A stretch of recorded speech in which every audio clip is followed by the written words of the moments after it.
naglilingkod ng tama. Todo Balita, Lunes hanggang Sabado, dito sa DWIZ-FM 89.3 News Radio Dagupan.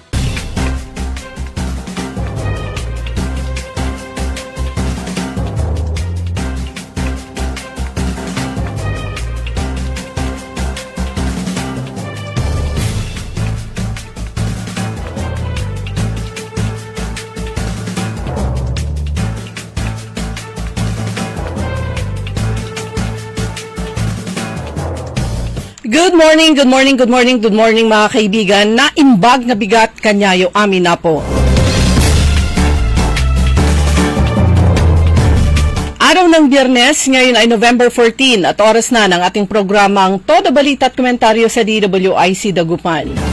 Muli tayo ay magkakasama-sama hanggang alas 6 ng umaga. Inyong maririnig mga balita kaganapan sa lalawigan ng Pangasinan, sa ibang bahagi ng bansa at sa ibayong dagat. Ang inyong Katoda Balita, ako si Liway Manantan Iparagirer. Ang aking partner si Kaaron Susan niya daw. At sa technical kasama natin Kaaron Edwin Inong.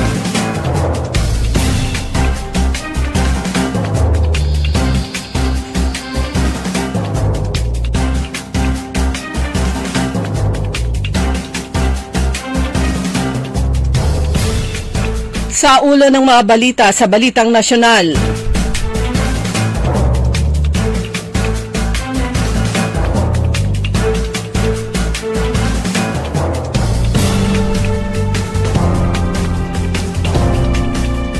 Pangulong Marcos ipinahayag wala silang Merry Christmas. Sino kaya ang mga tinutukoy niya? BIR Commissioner sinibak ni Pangulong Marcos. Dating Senador Juan Ponce Enrile pumanaw na sa edad na 101. Todo Balita.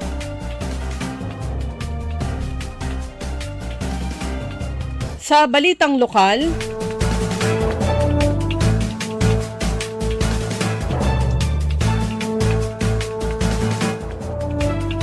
Governor Ramon Gico III pinaghahandaan Joint National Peace and Order Council. Todo Balita.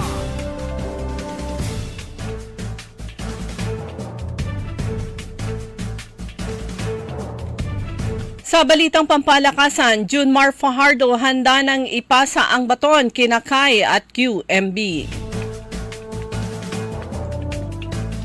At ngayon sa detalye ng ating mga balita.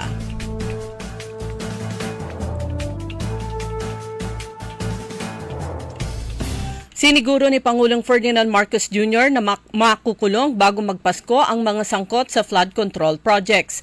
Sa pulong balitaan ng Pangulo, tiniyak niya na hindi magiging merry ang Christmas ng mga sangkot sa flood control projects dahil marami sa mga napangalanan sa nasabing kontrobersiya ay buo na ang kaso. Tiniyak ng Pangulo na mababawi ang bilyon-bilyong piso na halaga ng mga ninakaw sa taong bayan. Nilinaw naman ng Pangulo na hindi pa siya makakapagbigay ng eksaktong timeline kung kailan mababawi ang bilyong pisong halaga na ninakaw sa gobyerno dahil marami pang nakikitang halaga na maaaring makuha. Sa ngayon, 6.3 billion pesos ang maaaring makolekta mula sa freeze orders ng Anti-Money Laundering Council na sinasabing may kaugnayan sa flood control projects, corruption at 3.3 billion hanggang 5 billion na tax liability.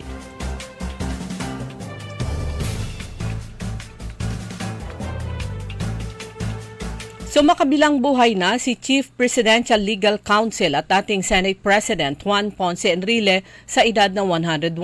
Sa Facebook post ng kanyang anak na si Katrina Ponce Enrile, dakong alas 4:21 ng hapon kahapon, November 13, pumanaw ang kanyang ama sa kanilang bahay. Ito raw ang kagustuhan ni Enrile na makapiling ang kanyang pamilya sa kanyang huling sandali. Isinasapinal pa rin anya ang detalye patungkol sa public viewing at kanila itong iaanunsyo sa publiko para sa lahat ng mga nagnanais na magbigay galang sa yumao. Si Enrile, na kilala bilang JPE, ay ipinanganak noong February 14, 1924, Tubong, Cagayan. Nagtapos siya ng abogasya bilang cum laude sa University of the Philippines at may master's din sa Harvard Law School. Isa siya sa naging mukha ng martial law at naging bahagi ng EDSA People Power Revolution noong 1986. 4 na beses ding naluklok na Senate President mula 2008 hanggang 2013.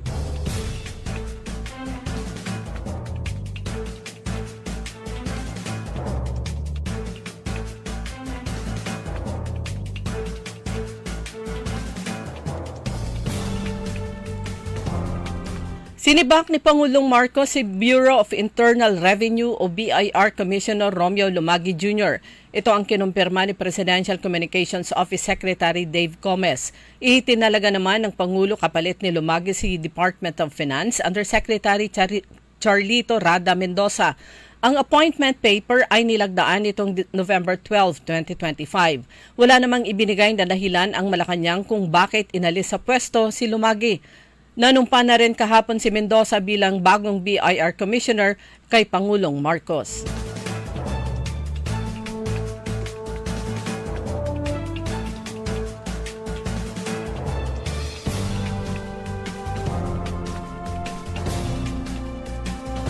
Hindi lamang dahil sa isyu sa korupsyon kaya humina ang ekonomiya ng Pilipinas. Nilinaw ni Pangulong Ferdinand Marcos Jr. na bukod sa korupsyon, nakaranas din ang bansa ng magkakasunod na kalamidad tulad ng bagyo, lindol at ilang araw na walang trabaho dahil sa epekto na rin ng climate change. Bukod dito, ayon sa Pangulo, meron ding pandaigdigang problema na nakakaapekto sa ekonomiya ng iba't ibang bansa kaya hindi lamang ang Pilipinas ang nakararanas sa epekto ng bagong istruktura sa kalakalan kundi ng buong mundo.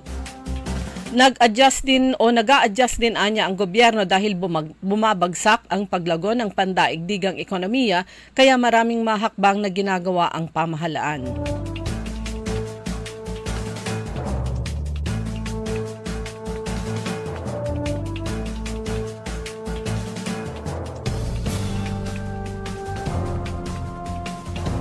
Ipinasara ng Business Permit and Licensing Department ng Quezon City ang 14 na tindahan ng lechon sa Laloma sa Quezon City na umano'y positibo sa African Swine Fever or ASF. Ayon kay BPLD Head Margie Mejia, nagsasagawa sila ng pagsusuri sa ilang mga baboy sa lechonan sa Laloma kasama ang Quezon City Veterinary Department at Bureau of Animal Industry bilang bahagi ng regular na inspeksyon ng lokal na pamahalaan at pagtataguyod ng kapakanan ng publiko lalo na ngayong Kapaskuhan. Nang matuklasang may ASF ang ilang baboy na sa lechonan, agad inirekomenda na isa-ilalim sa culling ang mga baboy upang maiwasan ang pagkalat ng sakit. Agad na nagpalagas ng temporary closure order ang lokal na pamahalaan ng Quezon City sa naturang mga lechonan alinsunod sa rekomendasyon ng Bureau of Animal Industry, CVD at ang City Health Department. Tiniyak naman ng lokal na pamahalaan ng Quezon City na nanatiling isolated ang ASF sa lugar at walang banta ng ASF sa iba pang pamilihan sa lungsod. Hindi na ipapasa sa tao ang African swine virus.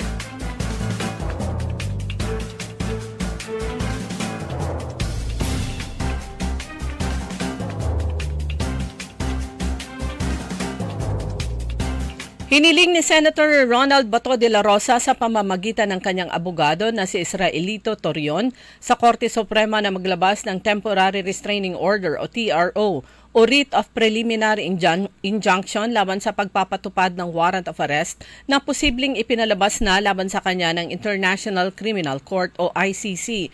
Nakasaad sa petisyon na agarang maglabas ng TRO upang pigilan na ipatupad ang warrant of arrest, red notice o surrender request laban sa senador. Hiling din sa petisyon na silipin ang public statement ni Ombudsman Jesus Crispin Rimulya noong November 8, 2025 na nagpapatunay ng on good condition sa pag-isyo ng warrant of arrest at media reports na nagpapatunay sa patuloy na kooperasyon sa pagitan ng Department of Justice, Witness Protection Program at ng ICC.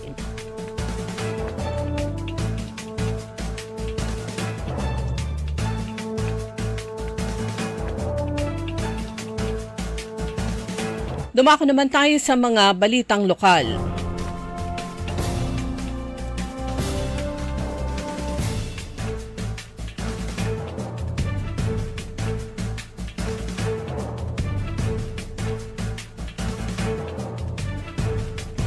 Balita mula sa Kapitolyo bilang paghahanda para sa Joint Peace and Order Council at Regional Peace and Order Council meeting ngayong buwan, nakipagpulong si Governor Ramon Gico III kina DILG Pangasinan Provincial Director Virgilio Sison, DILG Region 1 Chief Rodora Soriano at RPOC Regional Focal Person Bernard Victor Ringor. Bahagi ito ng patuloy na pakikipagtulungan ng pamahalang panlalawigan sa NPOC o National Peace and Order Council at DILG upang masiguro at mapanatili ang katahimikan, kaligtasan at kayusan sa buong lalawigan ng Pangasinan.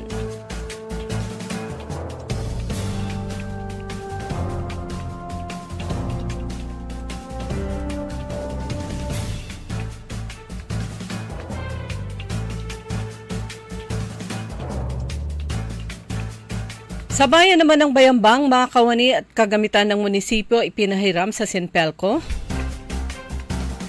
para sa agarang panunumbalik ng kuryente matapos ang bagyong Uwan. Mula pa nung manalasa ang bagyong Uwan, agad na kumilos ang pamahalaang lokal ng Bayambang sa pamumuno ni Mayor Nino Jose Quiambao upang tulungan agad na maibalik na ang supply ng kuryente sa mga barangay. Nagkusa ang lokal na pamahalaan na ipahiram ang mga kawani at kagamitan ng munisipyo katuwang ang Bureau of Fire Protection sa mga clearing at safety operations sa mga lugar na naapektuhan ng pagbagsak ng mga puno sa mga linya ng kuryente ng Sinpelco. Ito ay dahil na rin sa hindi sapat ang personnel ng naturang local electricity provider upang sabay-sabay na aksyonan ang dami at lawak ng mga apektadong lugar. Patuloy ang koordinasyon ng tatlong ahensya upang masiguro ang mabilis na pagpapanumbalik ng kuryente at kaligtasan ng mga taga-Bayambang.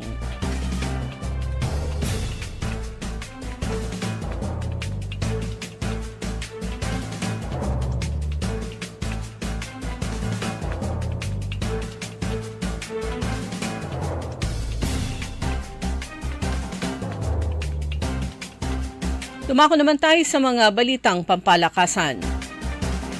Matagal nang bumabandera sa Junmar Fajardo sa kampanya ng Gilas Pilipinas sa mga malalaking international tournaments.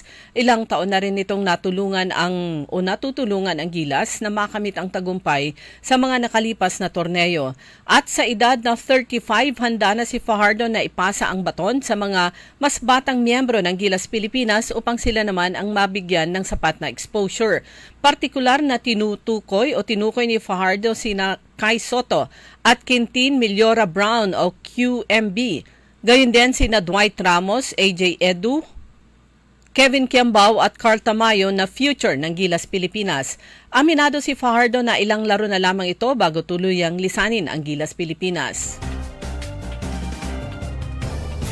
Samantala, ang ipanalo ang lahat ng kanilang mga natitirang laro para sa tsansa na quarterfinals berth ng 2025 Premier Volleyball League Reinforced Conference. Ito ang nasa isip ng Signal matapos walisin ang dating mainit na Sus Coffee sa second round kahapon sa Smart Araneta Coliseum. Pumalo si Erica Santos ng 19 na points mula sa 13 attacks, 3 blocks at 3 service aces para sa back-to-back wins ng Super Spikers na nagtaas sa kanilang baraha sa 4-3. Yan ang kabuuan ng ating mga balita sa Toda Balita. Ang inyong tagapagbalita, ako si Liway Manantan Iparagire. Oras, 5:17 ng umaga. Magandang araw po sa ating lahat, sa ating mga bisita. Inaanyayahan ko po kayo sa aming lungsod ng Alaminos para po mabisita at ma-experience ang ating mas pinagandang 100 Islands. Marami na pong pagbabago sa ating mga isla at sana makita namin kayo dito sa aming lungsod para po makapag-swimming, makapag-enjoy kasama ang inyong barkada at ang inyong pamilya. Tara na! Dito sa Alaminos City para sa ating 100 Islands. Ang patuloy na pagpapaganda sa 100 Islands National Park at lungsod ng Alaminos ay pinangungunahan ni Mayor Art Brian Celeste. High blood, salot, milyong-milyong katao na ang namamatay sanhi nito. Kaibigan, baka ikaw na ang susunod. Ni Mrs. Flor de Lisa Barbosa, ti Rosario, Santiago City. Agtawenak ti 63. Manungatawan nga aglutluto ako, tada karindiryak. Mariknak agpipikal. Ti imimak iso nga nanggagak ti radyo, dato'y agas nga pao di arko. Pinadas ko. Mayat mo ti epekto na. Duti food supplement nga napadpadasa ko. Awan ti epekto na. Dato'y pao di arko, idi nagtumarak, manungal daw lang, han nga agpipikal ti imakon. Awisen kay nga mangpadas, tapno maikatmat, dagita rik-rik na inyo, saksakitin nyo. Kaya kaibigan, buhay mo'y ingatan. Mag-Aldrich Pau di Arco Herbal Capsule na para kalusugan mo ay garantisado. Hoy mga suki, hanap nyo ba ay mga murang bilihin, malinis at sariwang pagkain sa pang-araw-araw at handaan tuwing may okasyon? May suggestion kami sa iyo. Tayo na sa Macador Market na kung saan inyong mabibili ang mga mura, sariwa, malinis at ligtas na bilihin tulad ng karne ng baboy at baka, manok, isda, gulay at iba-ibang sangkap sa pagkain. Matatagpuan din sa Macador Market ang dry goods, groceries, eateries at fruit section. Kaya ano pang hinihintay nyo? Gawing bongga ang handa mo everyday with Macador Market. Macador Market is open from 4 a.m. to 8 p.m. Visit us at Macador Market, Galvan Street at Zamora Street sa downtown, Dagupan City. DWIZ.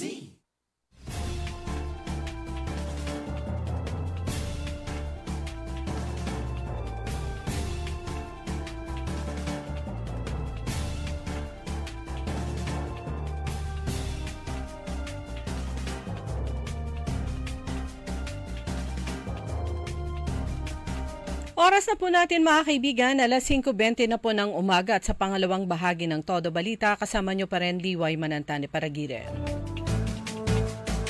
Araw na po ng Biyernes, araw ng sweldo, ngayon ay November 14.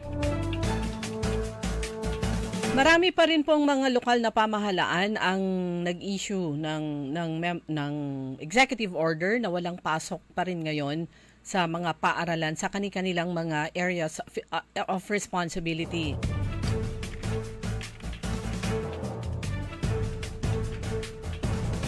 Dahil nga marami pa sa kanilang lugar ang apektado pa rin ng pagbaha o kaya hindi pa nakaka-recover at hindi pa nakakapaglinis sa mga paaralan.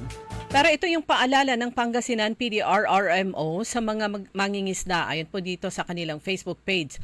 Bagamat walang nakataas ng gale warning sa ating lalawigan, sa lalawigan ng Pangasinan, inaabisuhan ng mga mangingisda na mapanganib ang maglayag dulot ng posibleng pagbabago sa kondisyon ng karagatan, dulot ng sama ng panahon. At ayon sa Pag-asa, inaasahan din ang katamtaman hanggang sa malalakas na alon na maaring umabot ng 4 na metro. Mataas po yun.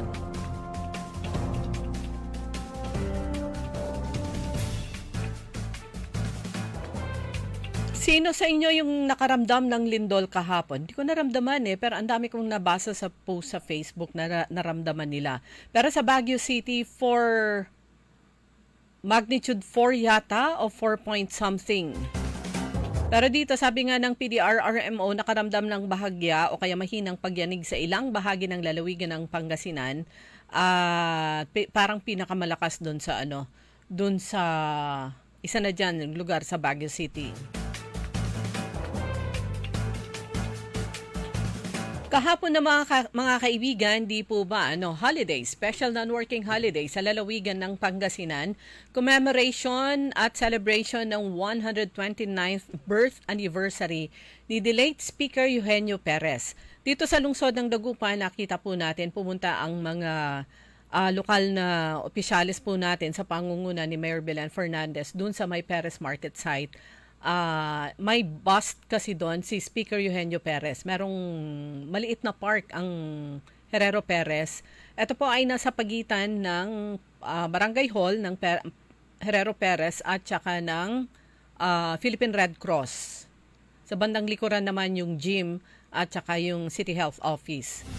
Kaya lang tubig kasi doon sa harapan ng monumento ni Speaker Eugenio Perez. Kaya yung mga local officials, nagpa-picture na lang sila doon sa bandang harapan, doon sa may kalsada. Sa lungsod ng San Carlos, nagkaroon ng wreath-laying ceremony, short program at saka wreath-laying doon naman sa ginawa na nilang mini park. Dati ano lang yon, bust lang, ulo lang o kaya statwa ni Speaker Eugenio Perez, pero ito meron na siyang simpleng bakod at saka ginawa na siyang park. Ang may pinakamalaking programa ay dun sa bayan ng Basista, sa pinangunahan niya ni Mayor Jolly Resuello kahapon at ni Vice Mayor Perez kasama ang mga barangay officials at mga barangay health workers, mga BHW, mga department heads at employees ng lokal na pamahalaan ng Basista, mga estudyante, lalo na yung Drum and Bugle Corps ng Dumpay National High School. At syempre mula sa Department of Education o DepEd Basista.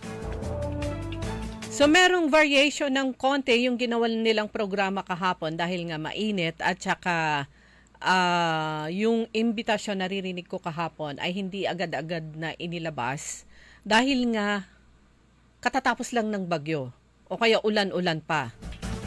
Pero very successful naman at saka napakaraming dumalo. So ang ginawa nila, yung programa ay ginanap dun sa covered court o kaya sa gym ng Barangay Dumpay. Barangay Obong. Dun kasi ang kapanganakan. Dun ipinanganak si Speaker Eugenio Perez sa Barangay Obong. Pagkatapos ng programa, malapit lang naman yung mini park kung saan andon yung marker. Philippine Historical Institute marker patungkol kay Speaker Eugenio Perez. Ilang metro lang naman yon. So nilakad na nila, dala-dala nila yung mga bulaklak. So pinangunahan pa rin ni Mayor Jolly Resuello yung wreath-laying ceremony. So mula nung umpisa na ikino-cover po natin yan, mula sa isang napakasimpleng ang andon lang ay yung marker, ngayon ay isang mini park na po siya at naayos ng naayos. At ang representante ng pamilya ni Speaker Eugenio Perez ay si former Vice Mayor Bustamante. Ito ay kamag-anak niya to. At sabi nga, every time na may gagawin o kaya iaayos o idadagdag dun sa nasabing park, ay kailangang ipaalam sa pamilya ni Speaker Eugenio Perez. Nung nakaraang taon, ang kanilang guest speaker ay walang iba kundi si Joey Perez de Venecia. Ang nanay ni Joey de Venecia ay anak ni Speaker Eugenio Perez. Merong nakatayong isang simpleng bahay doon sa property ng ng pamilya ni Speaker Eugenio Perez. Ang pangarap ni Mayor Jolly Resuello, ito ay ma-renovate nila, maipaayos. Nakatayo pa rin po yun. Kumbaga solid pa yung kanyang mga poste. Malilit lang yung poste niya pero ano man yung mga bagyong dumaan o malalakas na hangin, nakatayo pa rin. So nais ni Mayor Jolly Resuello na maipaayos yon, ibalik sa dati niyang improve lang naman, hindi papalitan yung itsura niya at ilagay yung mga memorabilia ni Speaker Eugenio Perez doon. Pero syempre suntok sa buwan yon dahil kailangan ipaalam pa sa pamilya ng yumaong Speaker Eugenio Perez. Pero ang panawagan niya sa mga magulang at kanyang mga kababayan dyan sa bayan ng Basista, mag-ingay, patuloy na ikwento, patuloy na ipaalam at ituro sa kanilang mga anak yung mga accomplishments o mga nagawa ni Speaker Eugenio Perez para hindi mawala sa alaala at sa isipan ng bawat isa at malaman ng marami kung sino itong si Speaker Eugenio Perez at kung saan siya ipinanganak. Diyan nga sa Barangay Ubong sa San Carlos City.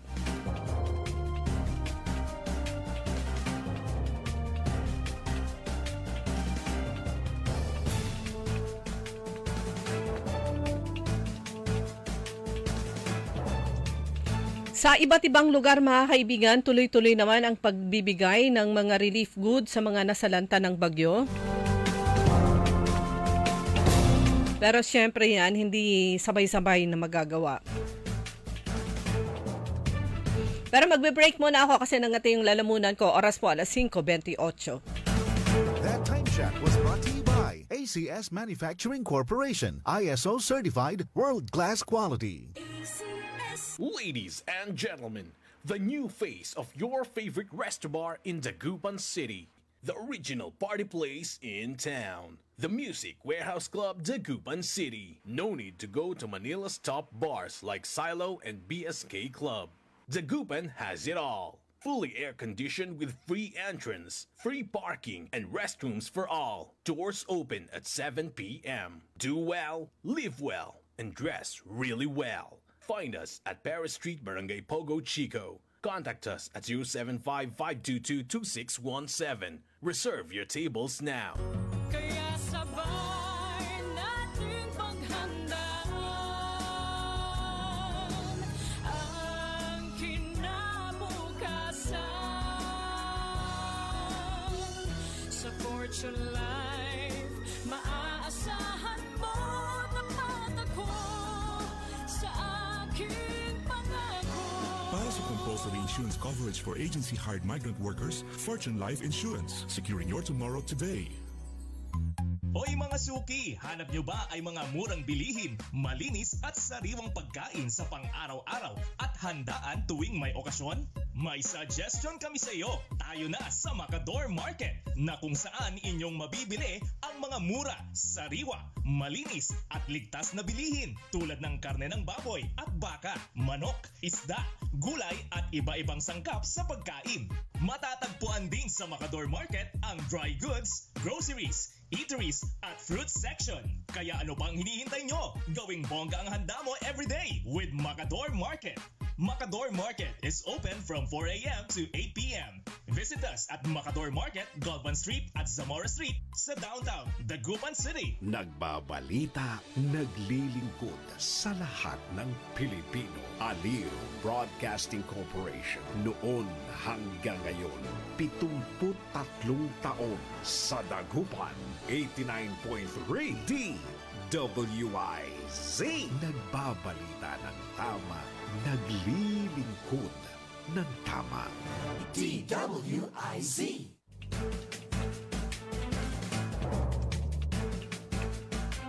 Okay, oras na po natin mga kaibigan. 5:30 na po ng umaga.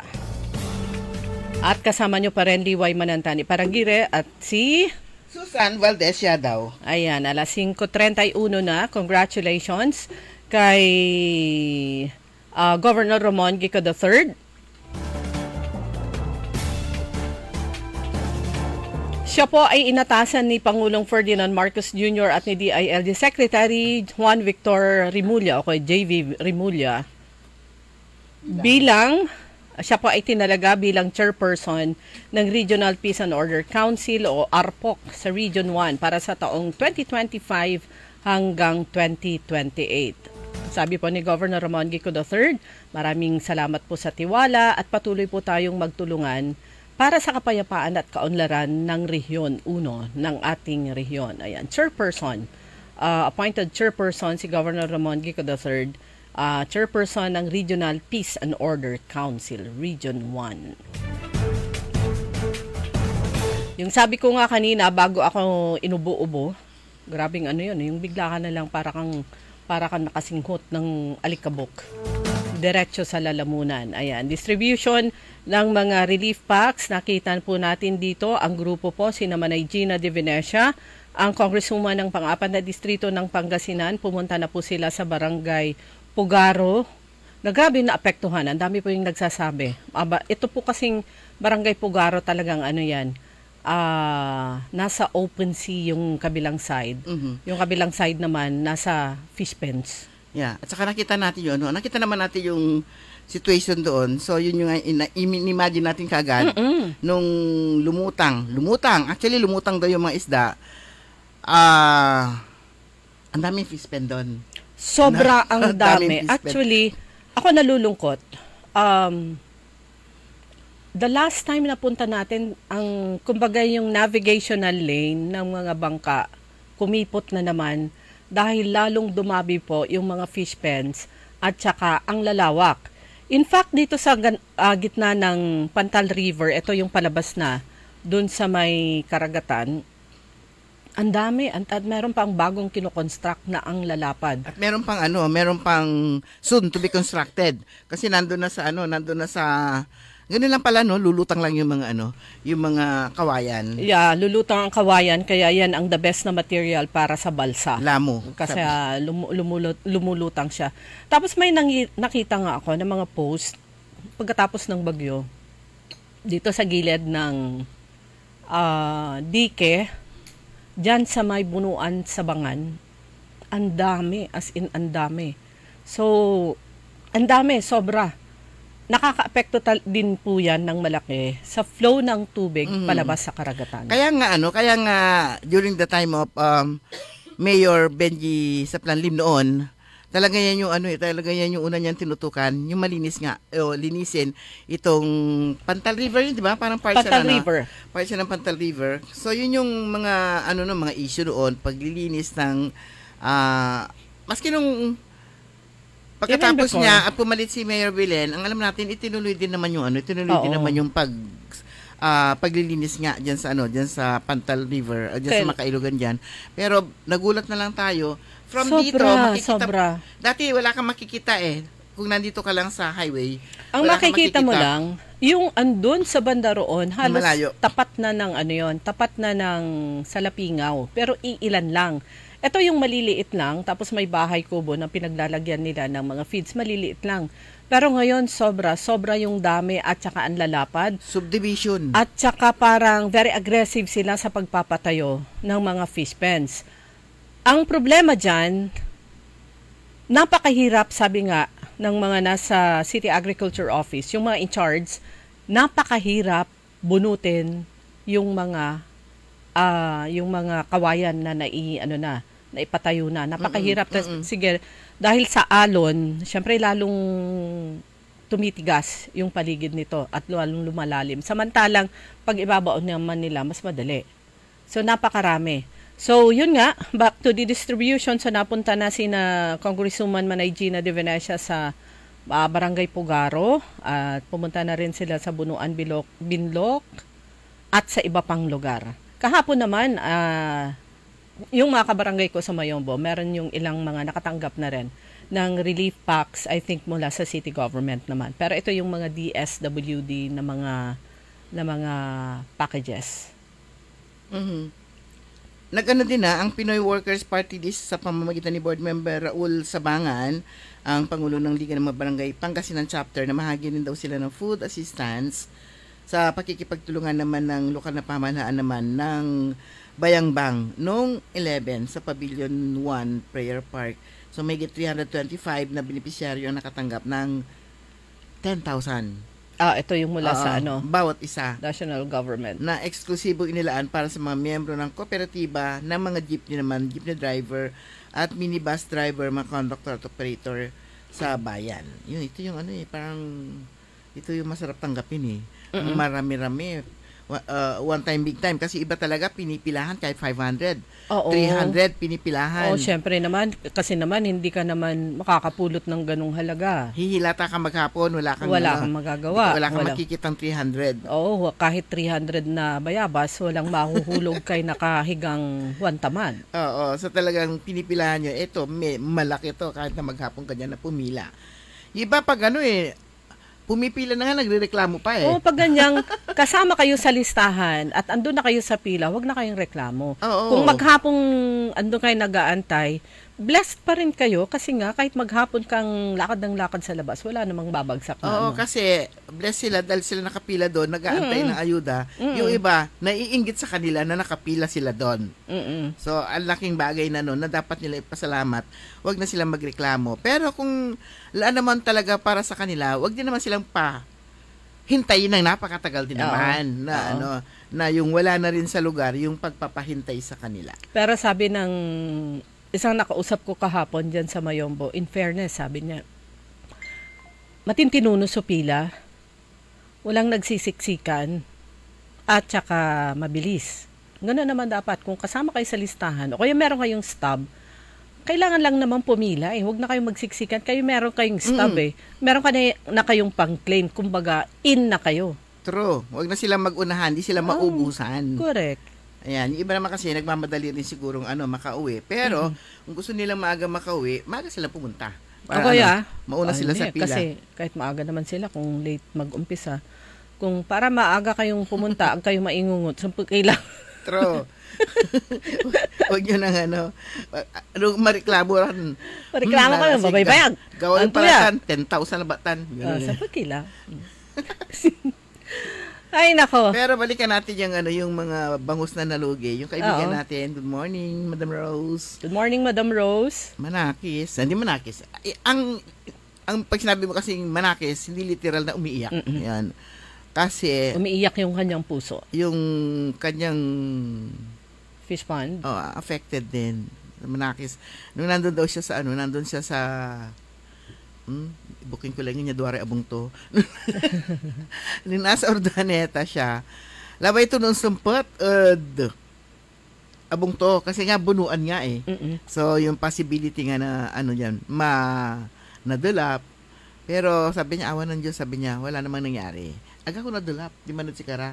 O doon siguro nadulap pag tontat, nga po, di man? Diyad abongda. Oo, diyad abongda, ditan. Palagay ko sa lang, ang dulap lang dito sa may highway. Yan. Pero mabuti ito yung dulap eh. Siguro nadulap. Ano na lang? Agtulaan taya, adulap kasi siyempre, di ba dumulap, umalis din agad, bumalik agad yung dulap. Ang tuninunot, kaya may tanggal to, man overflow. Yun, so nag-overflow. Kasi ba't hindi ka naglabas? Alam mo naman na merong parating na kasi daw maliliit pa. So yun, maliliit pa. So hindi siya harvestable. So kumbaga, mas hindi gaano yung aray. Aray din, kasi punan niya. Hindi gaano nga. Kasi kung malalaki na, at sa presyong 150-200 per kilo, super aray. Pero aray na aray pa rin siya kasi nga kakaano pa lang. Kakabuhos. Oo. Fingerling pa lang. Oo, fingerlings yung ganyan. Kasi pag ganun fry, yung maliit, fingerlings na sila. Sabi mga dalawang ganyan eh. Dalawang, tamuro ba to? Tawag yan. Dalawang fingers. Oo. Si tamurutan, si middle finger. Okay. Tamurutan. Dalawang fingers, kaya fingerlings. May S na. Plural na. Fingersling. Yun yung size na masarap pangat. Yung pati tinik niya malambot. Pero marami yun nga, ang dami po yung mga may-ari ng fish ponds and fish pens, not only in Dagupan, kundi sa lahat ng lugar na talagang nablos iray bangusda. Dito sa downtown area, kasi hindi nila inasahan na ganun talaga kataas. Ang daming mga affected dyan, mga nagtitinda ng sapatos, kung ano mga paninda na hindi nila inaasahan na maabot yung kanilang mga paninda. Yun. Maraming naapektuhan talaga itong si Uwan. Si Uwan na to, hindi nga nagtagal yung kanyang baha, pero biglang mataas, andyan na siya. So, hindi mapigilan. Pati yung kasama namin, yung aming mga delivery boys, na rin yung kanilang bahay. Kasi ang bilis din daw ng pagdating ng tubig. Si kakwento. Sa nga daw, napasyal mo si Co-op? Hindi pa. Nakita ko lang yung pero wala nang tubig nun. Siyempre, nung pumunta kami naglinis, kumbaga, ang tubig na lang. Yung physical structure. Hindi ko na Yung kakwentuhan ko kahapon, si Warden Noemi Sabalboro ng BJMP female dorm, sabi niya talagang hindi mo ma-imagine na lalo sila dahil katabi na lang nila yung dagat. Grabe yung pagtaas ng tubig. So, nandun din siya, na-witness niya? Nandun siya. Tapos, yung nasa dorm 1 na mga PDL, sila yung mga kailangan ilikas sa kabila, sa male dorm. Kasi meron sila, mas malawak yung building nila. Tapos, sabi niya, meron yung isang PDL na talagang iyak ng... Pag ganun kasi, bigla ka na lang mapapaiyak o kaya iyak. Huwag kayong kumalma lang po kayo. Meron yung siguro isa. na nag-transfer sila tubig na. Oo. Talagang pati opisina nila, syempre, 'di ba mababang portion 'yon. So, sabi niya, wag kumalma lang kayo kasi pag may mangyari sa inyo, hindi kayo maitakbo sa ospital. So, inalo-alo nila yung nasabing PDL hanggang sa kumalma naman, which is true, walang mapagsasakyan. hindi kakayanin ng service nila dahil sa taas ng tubig at saka yung hampas ng alon galing sa dagat. So ang daming affected hanggang parang lahat ng coastal areas hanggang sa western Pangasinan. Agno, Bulinaw. Grabe rin sa Bulinaw, ha? Yung nakita natin Sa Anda, nakikita natin yung mga posts na sa lahat ng mga coastal areas. Yung sa Bulinaw, yung sa Patar, yung nakita ko nga na hindi pa nga raw sila recover kay Emong. So 4 months na pala yun. 4 months parang ago. Bilis, no? 4 months ago, sabi niya. Nag-i-start pa lang silang i-rebuild yung kanilang mga structures. Eto na naman. So parang, sige Patar, bangon ka ulit. Parang ganon. Yung kanilang bangon ka ulit. Open sea yan. International, navigational lane. West Philippine Sea. Yung, yung dagat po niyan. So, pero ito nga, ang mga Pilipino resilient, palagi namang handa at mabilis tumayo. Pero yung recovery ng pangkabuhayan at saka syempre yung bahay, lalo na kung damage at walang budget, mabagal. So balikan natin si PDL, ilan sila na inilipat? Mga 20 plus, mga 27 yata. So mahaba-habang pila din yun, ha? Oo. Kasi yun, pila yun. Parang hindi sila pwedeng... Dahan-dahan. At saka magdadala sila ng pwede nilang dalhin na gamit nila. At saka siyempre, yung security din nila. Oo. Parang Pero kinabukasan, sabi ko nga parang yung sa amin, pinakamataas na yung naranasan namin sa loob ng bahay. Kinabukasan pag uwi ko, wala na. Konti na lang, mangkaras, pwede mo na siyang tanggalin. Ganon din sa kanila. Kinabukasan, gililinis na sila. Ganon na, kasi lang talaga high tide at saka storm surge. Kinabukasan bumalik na sila doon sa Linis na kaagad. At ang pakiusap ngayon, syempre yung panawagan, kung meron hong mga kailangan ang itaas, yung side na yun, yung left side, dorm, yung kanilang bahagi ng kanilang work area at saka yung office ng staff. Kailangan na talagang itaas yun kahit papano. Kaya lang, sabi nga natin, kung sa government, medyo loaded ang kamay ng gobyerno dahil buong Pilipinas yung affected. Lindol at saka mga bagyo-bagyo. Pag meron yung mga kind-hearted na mga individual at mga negosyante na meron namang spare na pwedeng baka pwede nyong bisitahin ang BJMP Women's Dorm at tignan nyo kung baka pwede ho kayong tumulong kahit papaano maitaas yung dorm 1. Yung isang dorm kasi nila elevated ng konti, kaya lang iilan lang naman yung ma-accommodate po nun.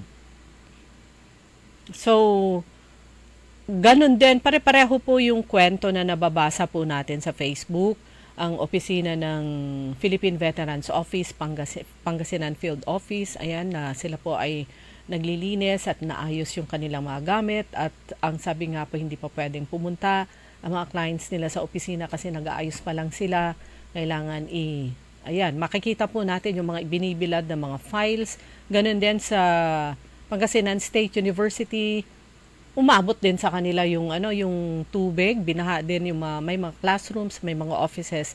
So medyo sabi nga natin mahaba-habang recovery at pinakauna diyan maglilinis sa mga classrooms, kailangan nila ng tulong para maputol at matanggal yung mga natumbang punong kahoy at marami pang ibang mga problema. Ang good news lang noon sa mga government employees, it's either natanggap na nila yung kanilang mga bonus o kaya matatanggap na nila. Yan, very good news. Nakatanggap ba kayo? Okay mga kaibigan, 5:47, babalik po tayo pagkatapos po lamang ng ilang paalala.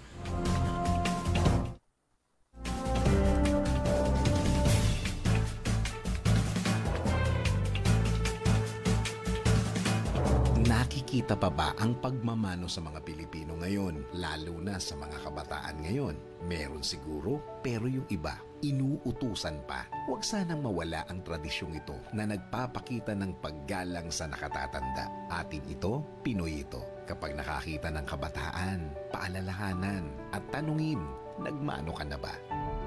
Isang paalaala para walang makalimot. Hatid ng ALC Group of Companies. Aliw Broadcasting Corporation. Station DWIZ News Nationwide. DWIZ News FM Regional Group. Home Radio 97.9. Aliw Channel 23. Philippines Graphics. Cook. Plan Bank. Business Mirror. Filipino Mirror. Brown Madonna Press Inc. City State Savings Bank. AAA Southeast Equities Inc. Filipinas Pawn Shop. At ng Sandari Batulao. Papalakas ng papalakas, palinaw ng palinaw. Mga balita at impormasyong naiintindihan dahil malinaw mong nalaman. Tutok lang sa DWIZ. Mula umaga hanggang gabi. Updated on air and online. DWIZ. Nagbabalita ng tama. Naglilingkod ng tama. DWIZ. DWIZ.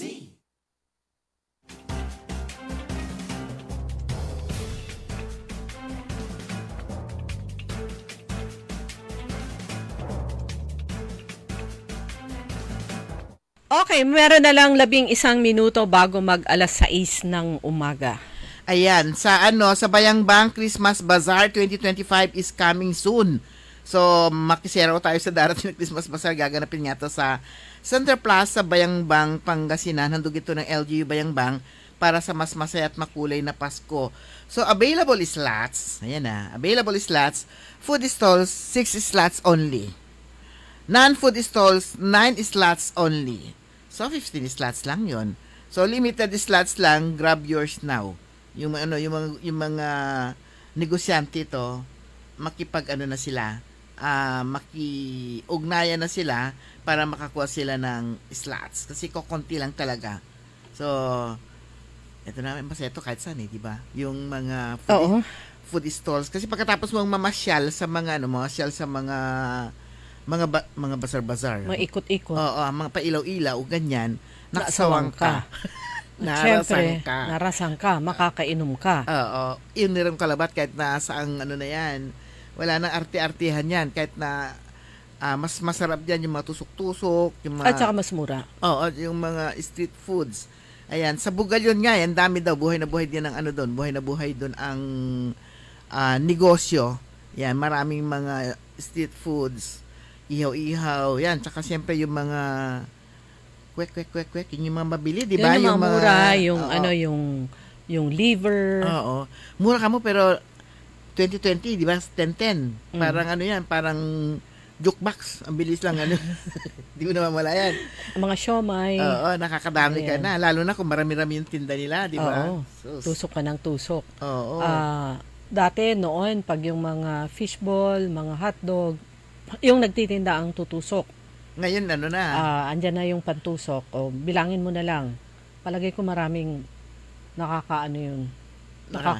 Yung sobra yung kuha, di nila sinasabi yung tamang bilang. Tapos babayad na lang sila. Babayad na lang sila. Kasi bibigay na lang, ito yung plastic cup, tapos ito yung pantusok. Sabihin mo na lang. Bahala na sila. Honesty na lang kung ilan yung sasabihin mong Pero yan yung mga negosyanteng napakasipag, lalo na at saka malaki yung kita pa rin. Kasi kung hindi naman malaki ang kita rin nila doon, hindi naman sila papayag na hindi na rin ma-check kung ilan yung kinukuha nila. Pero yung mga masarap na pagkain. Pero ito nga, sabi nga natin, ito yung harvest season din para sa mga maliliit rin na mga negosyante na pag may mga ganyan, talagang mahanap sila ng pwesto para makapag-negosyo. Aaron Edwin, sabi ni good morning kay Rafael Acosta Mangalyag Jr. Sabi niyo, wala pang video sa Todo Balita. Good morning din kay Ryan Jane Soriano Reyes. Hindi nila makita yung buko na napataksi. Sa Isla de Putin, Libsong Lingayen. Kay Mrs. niya, si April Reyes. Good morning. At sa inyong lahat yan. Ayan. At baka makalimutan ko, advance happy birthday kay Kuya Polly. Ng Socialite Bazaar. At may imbitasyon tayo. Meron. Ang saya-saya. Walang... Ma'am, pag ganyan mga imbitasyon, tuwang-tuwa po kami. Blessing nga ng bike, pinupuntahan namin sa napakaliblib na lugar. Ganun kababaw. Yan. Condolences pala sa pamilya ni Tita Ani Dawanan. Oo nga, yung sabi mong... Siya ay pumanaw na. Yung araw na yon, binati ko pa siya yung Parang narinig ko na binati kahapon eh. Parang narinig kong binati nyo eh. Oo, binati ko. Kasi alam kong nandiyan lang siya na ano. Kasi pag alam niya pag wala tayo, bakit wala kayo? Ganon. Ano pala, parang nahulog pala siya sa sa bed. Akala ko nasa banyo. Hindi daw. Sabi nung nagkwento, akala din nila, sa ano pala. Siyempre yung mga second hand information na kayo. Pero ang nahulog pala Nakapunta siya. na kayo? Tinawagan ko si Ate Minnie kagabi, parang nasa nasa funeral parlor pa. Oh. Baka by this time. Wala naman natin mamaya kung saan siya ilalagak, kung sa Kyoge. O parang yun yata yung gusto ng kapatid sa Kyoge lang. Oo, para hindi na sila mag-abala nga sa Kyoge or St. John or tatlo yung pinagpipilian nila pero parang mas dito sa Kyoge. So yun, pinapalam po natin sa mga kaibigan o mga fans dati ni Tita Ani Dawana, pumanaw na siya. Kasabay siya ni Juan Ponce Enrile. Juan Ponce Enrile. Parang Si Tita Ani, baka yun, mga 80 plus na siya. Si JPE, Juan Ponce Enrile, siya naman ay 101. Uy, grabe no. At shout out, good morning din kina Madam Venus May Sarmiento at syempre kay Mami Merla Hortaleza. Kumusta po kayo? Kumusta po dyan sa inyo? Yan. Kumusta po ang mainit na kape? Good morning, Mami niyang si Merla o si Mami Merla. Yan, at saka syempre sa mga sa mga apo niya. Sa mga anak ni Venus at mga ibang apo ni Mami Merla. Good morning. At saka ito rin yung lugar nila. Perinyal. Bahain. Oo. Pag hindi siya nagabaha dyan, hindi na yan lugar nila. Isang himala. Pero abangan din natin dito kasi sa Dagupan din, nakita ko, ando na naman yung mga baratilyo. Ay, baratilyo ba tawag doon? Yung mga stalls yan sa sa market. Yan, naka-position na ulit sila. Yan. So, kung kung pupunta po kayo ng palengke, sasakay kayo ng jeep pa uwi, dito na sa downtown. Kasi, occupied na ang Galvan Street ng Baratillo at saka Food Strip naman dun sa so talaga meron na Zamora kasi magfe-fiesta na Oo nga Fiesta ng December. Okay, happy 44th wedding anniversary kina Mama Kat Lumibaw at Papa James Lumibaw mula kay Ryan Jane Soriano Reyes. Nabati ko na ba Chikora Aquino at Kuya Marjan sa Barangay Tabang at mga kapitbahay nila? Hindi yun ma-absent, mo nakakalimutan na kasi sila? Naka-register yan sa utak mo. Nakatutok sila.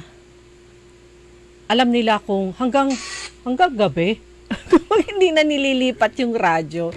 Kaya kabisado nila kung sino-sino yung mga anchor sa Manila. Meron ganun, yung radyo ni Madam Roske. Ang Kapoy Arong Sasaki Istasyon. Kaya wala siyang choice. Sasaki Istasyon, so wala luganan to. Si Sir Roberto Nimer at kay Ma'am good morning. Ayan, nakatutok din yan sa mga DWIC. Siyempre sila Mamata. And tropa. Oo, binati mo si Kuya Poli, nakalimutan mo si Mamata. Sa pagkain talaga, Kumusta kayo po Mamata and tropa? Kumusta na gijay kabagyan nyo uminggan? Meron yung mga areas na binabaha na rin doon. Ganun din sa Tayug. Ganun din sa Eastern Pangasinan. Mga areas na binabaha na rin. Okay, ngayong araw gaganapin ang Bloggers Forum, ba tawag doon? Bloggers Forum? Ano na yan? Basta may bloggers. Anong title niya? Kasabay niyan, ang activity naman ng Philippine Statistics Authority, Region 1, yung 7th Media Forum and Media Awards and Stakeholders Appreciation Ceremony. Hinahanap ko ng title nung basta activity yon para sa lahat ng mga vloggers, actually mga malalaking vloggers. Actually, hindi malalaking tawag dun kasi 10,000. Malaki na yun. Above, oo. Malaki na yung followers nila. Ang malaki kasi na kinoconsider, may 100,000, gano'n. Mm-hmm. Pero ang kasi nila sa 10,000 is starting pa lang. Mga bagong nagsisimula pa lang ng mga vloggers yun. Mas malaki na sa fingerling yun. Oo, sa pry. So yun, ngayong araw po yan, pero ano lang yun, nakaka-register na siyempre yung mga dadalo dito sa Vloggers, hindi ko pa rin mahanap yung title niya, o si Vloggers Forum na lang. Pagkikita-kita ng lahat ng mga vloggers dito po sa lalawigan ng Pangasinan. At least may 50 slots yun na on a first come, first serve basis. Pero yung iba talaga pinuntahan din nila para invited. Inimbitahan nila yung mga vloggers nito. Yan. So, ngayon yan, gaganapin po yan sa siyudad ng Alaminos ngayong maghapon. Yan, gusto rin natin ipahabol to, idagdag na balita bago tayo magpaalam. Ayon po sa LTO, Land Transportation Office, walang penalty para sa mga rehistro ng masasakyang ang plaka ay nagtatapos sa 0. Driver's license renewal traffic apprehension cases hanggang 28 ng November. Batay ito sa deklarasyon ng State of National Calamity ni Pangulong Bongbong Marcos. Ipinatutupad din ng LTO ang nationwide extension ng registration sa mga sasakyang nagtatapos sa 0, ang plate number hanggang November 28 po yan. Tulong na rin nila dahil nga nationwide yung naranasan po nating kalamidad at nararanasan pa rin hanggang sa kasalukuyan. Ayan. Pero mga kaibigan, wala na po tayong sapat na oras. Kuya Benjitan, good morning. Wala na po tayong sapat na oras. Ang tabayanan po ninyo, susunod agad, early in the morning. Makasama po ninyo si Karen Oli Navarro, programang Todo Balita at Komentaryo. Kami po niyo nakasama sa technical side, si Ka Edwin Inong. Ako po si Liway Manantan Iparagire. Ako naman si Susan Valdez Siadaw. Magandang umaga po sa inyo lahat. Nagbabalita, naglilingkod sa lahat ng Pilipino. Aliw